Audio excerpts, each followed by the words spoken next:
Chapter 1. Basic techniques you need to know before you can start your beading project.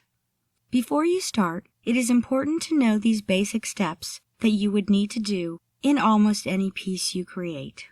How to create a proper loop. Bend the wire at an angle of around 45 degrees. Cut the excess wire, leaving about 1 centimeter. Use the round nose pliers to hold the tip and roll the wire. Ensure that the tip touches the wire to securely close the gap. You now have a perfect loop. How to open and close a jump ring. Use 2 pairs of long nose or flat nose pliers in holding the jump ring. Twist the right hand pliers up and the left hand pliers down. Twisting the pliers in opposite directions will prevent the jump ring from being deformed.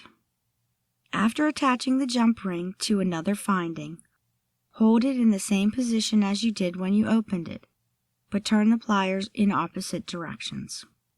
Ensure that the tips of the jump ring touch securely to close the gap.